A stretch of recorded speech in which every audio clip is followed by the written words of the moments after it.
worse than the CIA is the FBI. I mean, I find it reprehensible, unconscionable. There isn't a word strong enough.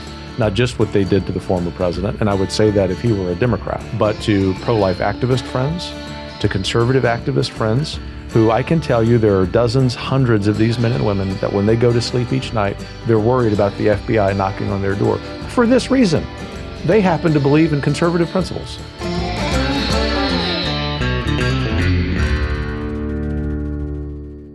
Welcome back to the Kevin Roberts Show. There is so much going on as we begin autumn. And in Washington, D.C., so little of that is actually good. We're going to talk about some heavy topics that actually are a little distressing. But we're going to talk about these topics this week with a guest who, in spite of his expertise in difficult topics, someone who's had great leadership roles in this country as a congressman, director of national intelligence, remains one of the most hopeful people I know. And he is truly a great public servant. Of course, you have to account for my bias that our guest, John Ratcliffe, is a fellow Texan, so I love him for that reason. But John and I are going to have a really good conversation this week, and I'm really glad that you've joined us. Director John Ratcliffe, hey, thank you for being here, sir. You bet. Thank you for having me. It's always a pleasure. Yeah, we were just talking about how glorious East Texas is. One of the many spots of God's country in this country. Absolutely. Yeah, we're both fortunate that we've spent a good portion of our lives in Texas. So thanks for your service as a member of Congress, as Director of National Intelligence, obviously great career before those two stops. As you know, on this show, we always try to get into someone's story so people understand how men and women in public service get to where they are today. And as you and I have gotten to know each other pretty well over the last year, you really are one of the most thoughtful people I know. So I'm curious how it is that you can, well, it's heartfelt. I'm curious, what were the key moments in your upbringing and your early professional career that landed you not just as a member of Congress and a very well-respected one, I would add, but also as President Trump's Director of National Intelligence? Well, everyone does have a unique story. Mine certainly falls into that category. I was fortunate, just by way of background, both of my parents were teachers, and really instilled a great foundation. I still remember, sitting at the kitchen table and my mom correcting my English, every day of my life. But really, I saw, my parents serving the public in that respect. As you know, teachers are so important, and we see, particularly today, when we don't have teachers dedicated to the right things, the influence that it can have on kids. So I'm fortunate that my parents pointed me in the right direction. But having said that, I early on decided I wanted to be a lawyer. And so I was really focused and probably too much so in that regard. Graduated college early, went to law school, was really focused on being a great lawyer, going out, making a lot of money, being successful, all of those things. And, I found that the way I was practicing law and civil practice really wasn't the reward that I thought it was going to be at the end of the day. And, probably the most profound event in my life, and for many of us that have lived through it, as it turned out, was 9/11. We just had the, 22nd anniversary of 9/11. In my case, I was a partner in a law firm on a 63rd floor of a skyscraper in Dallas, Texas. And, you're watching what's happening in New York. And as you recall, Kevin, just this massive sense of patriotism. And I love the fact, I think back where, Republicans, Democrats singing on the steps of the Capitol, American flags everywhere. And I had this sense of, I never served my country. I didn't serve in the military. Is there something I could do? And so I did something that was really crazy, which was, left that position when the Department of Justice said, we're going to change our priority and make the prevention of terrorism the number one goal, and established terrorism prosecution units within each U.S. Attorney's Office. I applied for that. From this Dallas law firm. Yeah, from a Dallas. People thought I was crazy. I mean, I literally applied for a job that paid about 1/10 of what I was making, and was fortunate. probably because they thought, why would this guy do this? But it's the best decision I ever made. It's the best job I ever had. All of a sudden, I'm not just a lawyer. I'm a lawyer standing up representing the United States of America. And it really just sort of put me on a path to public service. And I found that, even though I wasn't making any money, I was enjoying my life so much more.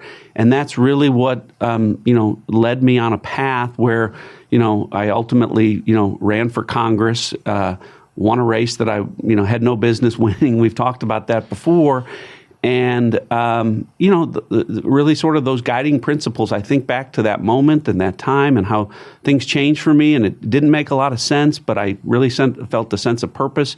And obviously, it's taken me on this path to, I never would have dreamed of. But, all along the opportunity to make America better. That's a very inspiring story, truly. Our audience, of course, is a great composition of America, younger, older, in between. But I hear often from younger colleagues, younger friends on the Hill around the country who pay attention to the guests in spite of the host of the show because they're looking for some guidance in career and life. And we have some topics we'll cover, so we'll move on. But just to hang on the point, I find, especially in the world of D.C., that when there are thoughtful men and women in D.C., they're on this show or other heritage events, that people just sort of stop and listen because this is the point. We're not used to people in D.C. being thoughtful, being pensive. It doesn't mean that they're not firm and courageous and all of those things. But I think as I know what motivates you, which is to retake this country for common sense, for founding principles, for ordered liberty, that we can do that in a way that doesn't mean we have to be throwing bombs all the time. Right.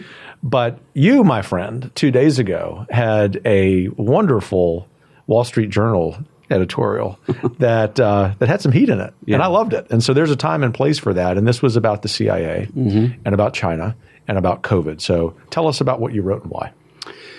Well, unfortunately, there's a whistleblower that came out saying that, that in the case of the CIA's approach to the origins of COVID, that, and it's a whistleblower, it's an allegation, but that within the CIA, 6 analysts who assessed that the lab leak was the most likely source of the COVID pandemic, not some natural zoonotic transmission from a bat to a human, were pressured and ultimately essentially paid off with financial rewards to change that opinion.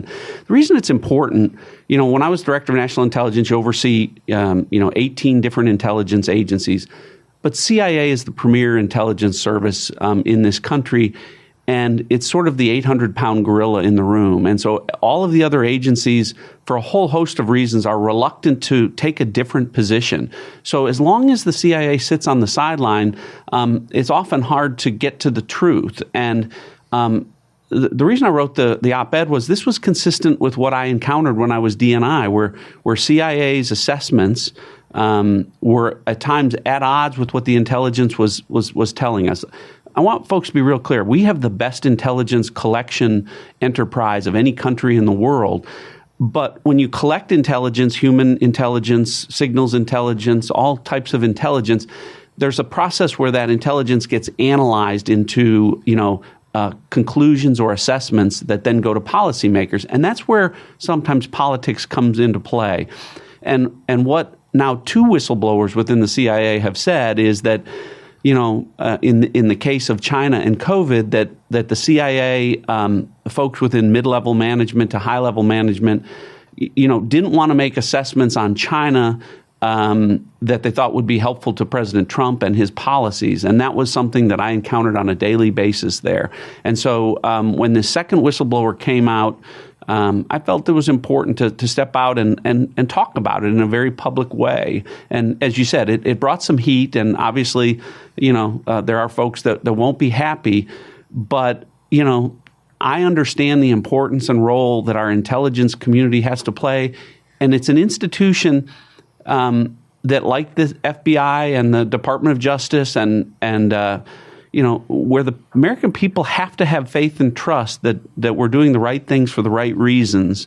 and that's really in question right now. In a huge way. I mean, about the institution of the agency of the CIA, but also the institution of government, most institutions generally. And COVID actually had a lot to do with that, because even if you were to ascribe the best of intentions, which I'm no longer willing to do, I think there was a lot of injustice and evil behind this, particularly with the Chinese Communist Party. You realize that the government had a real credibility gap. And one of the things we're trying to get at in this COVID commission that you are very kindly chairing for the Heritage Foundation isn't just that, but what are the lessons learned for the sake of public policy in the future, but sort of underlying that is the point you just made, which is to restore the American people's confidence in government, regardless which party is in power. Absolutely. And so, something that really underscores this point, as you know, when I was in Congress, I was on the Intelligence Committee. And Congress has a role in has an oversight role over the intelligence community. Well, it wasn't until I became the Director of National Intelligence and walked in and said, show me the intelligence that we have that says there's Russian collusion. Show me the intelligence that says that that there's support, that this was a natural development of the COVID from a zoonotic transmission. And the fact is, the intelligence didn't show that. But and so, as an elected official for the American people with oversight, I wasn't getting the truth. I literally had to become the Director of National Intelligence to get the truth. And so, that's why I think, look, a lot of the good work that the intelligence community does has to stay necessarily behind closed doors. We don't want it in public view. But there is a level of transparency that the American people deserve, and you have to give that for the truth to be out there and for people to have that faith and trust. So, hopefully I've done that. I think you have. Worse than the CIA and the situation you highlighted in that op-ed, and I will bring some heat to the conversation, not aimed at you, but aimed at the agency, is the FBI. I mean, I find it reprehensible, unconscionable. There isn't a word strong enough, not just what they did to the former president, and I would say that if he were a Democrat, but to pro-life activist friends, to conservative activist friends, who I can tell you there are dozens, hundreds of these men and women that when they go to sleep each night, they're worried about the FBI knocking on their door. For this reason, they happen to believe in conservative principles. Right. And so here at Heritage, we're ready to tear it down and start over from scratch. I believe there ought to be a Federal Bureau of Investigation, but tell me if you had a magic wand to reform the FBI, what that would look like. Yeah. So what's heartbreaking for me is, as we talked about, my career started, in public service in the Department of Justice and working with still lifetime friends from the FBI who are, wanting to serve the country in the same way. Plenty of good men and women still in the agency. Absolutely. But in the last, 6, 7, 8, 9 years, you've seen this troubling. It'd be one thing if it was a one-off event, but it's not. It's a persistent pattern of politicization, for political reasons, to influence how the FBI and the Department of Justice is approaching things, and it breaks my heart, frankly, because that's again where I started, and again. Even both in Congress and as the Director of National Intelligence, to think that the senior most people in the FBI and at the Department of Justice would play that role. But I'm the one that declassified much of the intelligence that we're now talking about here, that shows that that it was a Hillary Clinton campaign trick and that there was never any Russian collusion, and yet our country was turned upside down because of that whole hoax. I mean, the president used that word early on, witch hunt. It's absolutely true. It's 100% accurate. And and folks don't want to focus on that. So I'm with you. I think that you hear these calls, defund the FBI. Really, what we need to do is to turn it inside out, dump it upside down. And there are reforms, and part of the transition project is to make those recommendations so that hopefully when you have a principled leader in the White House and a principled person at the top of the Department of Justice, they'll go back to putting it, in a position, the FBI and the Department of Justice, where they can, even more so probably than the intelligence community. This is where the faith and trust that people have to believe that, when we're prosecuting people, that we're doing it because they truly violated the law, or people are being persecuted, it's because they're taking actions that are worthy of that type of investigation, and it's simply not happening for all the reasons that you talked about. Yeah, and I know this, so I know you have to know this in spades, given your experience, that there are men and women inside the FBI who, of course, great patriots, like anyone in this audience, like you, who are virtuous, and they just feel assailed. Like the very reason that they want to serve the country is undermined by a handful of really bad apples. Yeah. I will say this, one thing about, to that regard is I'm hesitant to now just say it's a few bad apples, because it's been a problem for so long that if you talk about it that way, people think it's a small problem, and it's not. It's become a cultural problem. Well, it's just, it's one of these things where what we've seen, and it's really started in the Obama administration, where they've embedded partisans at the highest, mid and senior level management within these institutions that are there, that now over the course of time have influenced it. So the problem is it's becoming a bigger problem, and we need to take that on in that respect, because it's going to require those kind of major structural reforms that you and I both believe are necessary. No, thank you for that. The FBI, therefore, exemplifies the problem with the American administrative state writ large, right? Yeah. And so, and you've been a vital part of Project 2025, our transition project, which starts with policy and with people. One part of that before a presidential transition is a legislative action, which is this 702 reform. Talk to us about what that is for people who don't know, and how it's relevant. Well, 702 is part of the Foreign Intelligence Surveillance Act. The problem is, to this point of weaponization that is unfortunately now the American public hears the word FISA, and it's no pun intended, it's a 4-letter word, because they know that there are examples where this very important surveillance tool has been misused to spy and violate American civil liberties. Now, when I say it's a very important tool, let me just tell you that as the DNI, my responsibility was to present the president's daily brief, to brief the president daily on the very most, relevant, cogent intelligence that he would need to make, decisions to keep our country safe. And a significant percentage of that comes from the provisions of 702, which allow us to surveil foreign actors engaged in bad activity that mean to harm us and degrade our national security. The problem is what we have seen, particularly in the Obama administration and now carrying forward into the Biden administration, and it occurred, even during the Trump administration through these embedded partisans, if you will, was to turn that important tool inward on American citizens, and even members of Congress who have been spied upon. And so I think it's important. I hope we can get to the point where we get it back to the important tool that it's meant to be, but it's going to have significant guardrails, just like everything else that we've talked about, and that's something that Congress is looking at right now. And I'm working with them to try and preserve it, because it doesn't make America safer when used appropriately. Yeah, and it sounds like your position is exactly Heritage's, which is that we have huge concerns, significant concerns about the abuse.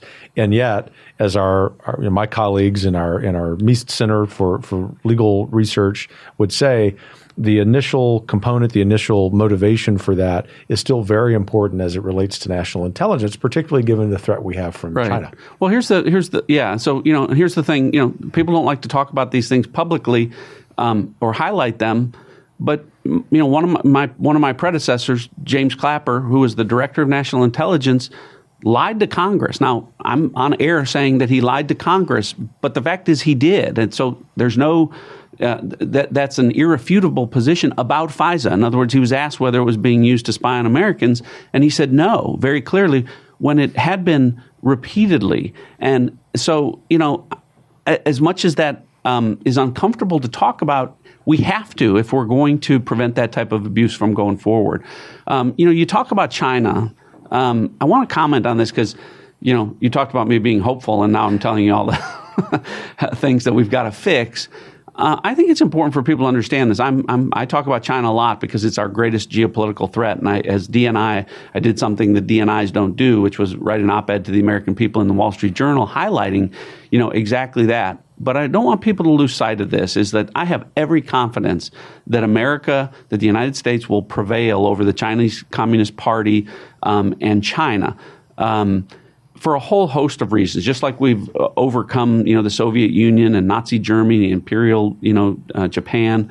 But the current administration and their approach to this very important, our most strategic geopolitical foe is helping China, and it's making it more difficult.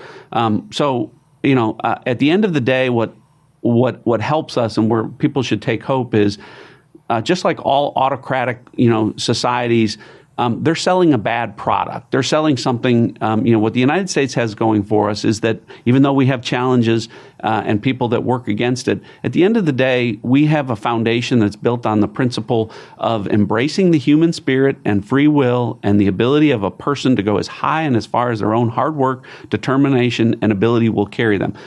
The Chinese Communist Party takes the absolute opposite approach, and you can only suppress the human spirit so long. We've learned that historically.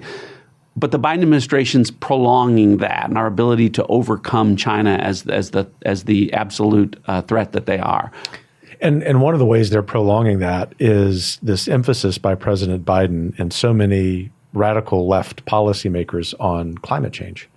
And it isn't just that the climate change picture is at the very least a lot more complicated. I would trend toward using the word hoax, but I'm not gonna say that with you on the show.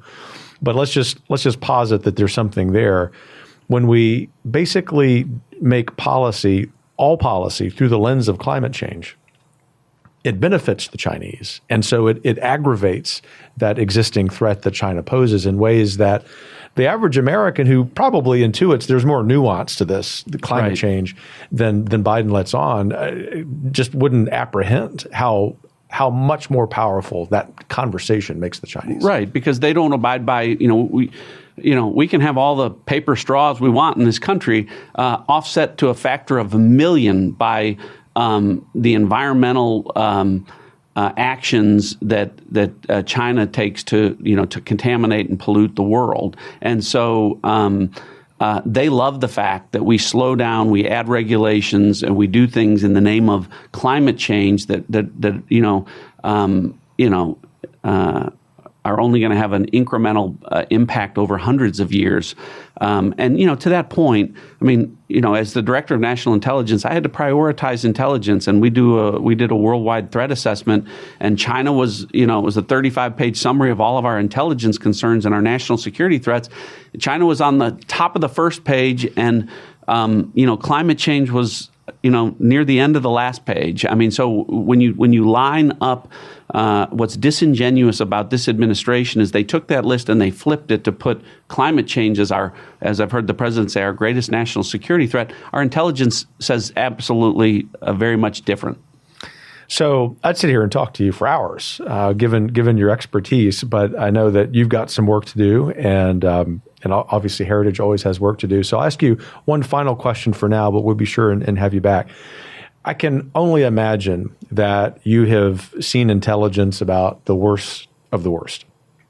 And even though you're naturally optimistic, I'm sure sometimes that was sort of discouraging. You're also thoughtful about the position that the American Republic is in. There's a lot of conversation right now about whether we're managing decline. And there's a lot of evidence to support that we might be managing decline, or if in fact there's a path ahead, however narrow. I know you well enough that I think you got up this morning hopeful about the American future. And I'd be curious, given all of those challenges you're very well aware of, why? Well, again, I believe I am hopeful. And I again believe that to the point that I made, the human spirit rises to the top, and we're so fortunate that our founding fathers just embraced those principles in the structure of a government that has now persevered for 2.5 centuries, and we're still the world superpower. We're still the place where everyone's trying to leave to get to. All of those things really speak to what our great leaders have always talked about, and America is the shining city on the hill, and we still are. The problem is we have these episodes and moments where there are people that try and take it down. We can't take it for granted. As Reagan said, we're always one generation away from extinction with regard to the amazing principles that are set forth in our Constitution. But we have people that are constantly fighting. You and I are fighting because we're willing to change our careers, to dedicate ourselves to these principles because we know how important it is. We know that the amazing lives that we've had, we want our kids and our grandkids to have that. And there are more of us than there are of them with respect to people that want to tear this country down or want to make it a global society where there are no borders and everyone's operating the same way. And so that's why I'm optimistic. I'm going to go across the street to Capitol Hill today, and I know there are more people that think the way that you and I think about this country and preserving this country and are willing to fight for this country than there are working against our best interests and for the interests of our adversaries. And the key seems to be to remind the majority that they should not be silent, because it's the other side that wants them to be silent, right? Absolutely. Well, we've talked about the importance of speaking out and speaking truth to the American people. Isaiah 1:17, do right, seek justice. And it's a principle that, as we talk about all of these things, is a great pursuit. John Ratcliffe, thanks for your service to the country. Thanks for being a friend and colleague here at Heritage, and we look forward to working with you in the future. Thanks, Kevin. Thanks for joining us for this great episode with former Director of National Intelligence, former Congressman John Ratcliffe. I hope you enjoyed the conversation as much as I did. Obviously, there are some difficulties facing the American Republic, but there are also great men and women like John who are doing something about it. Until next time, take care. Keep the faith.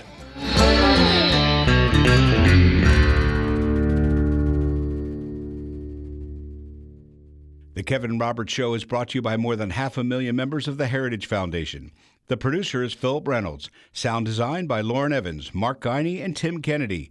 For more information and to subscribe, please visit heritage.org.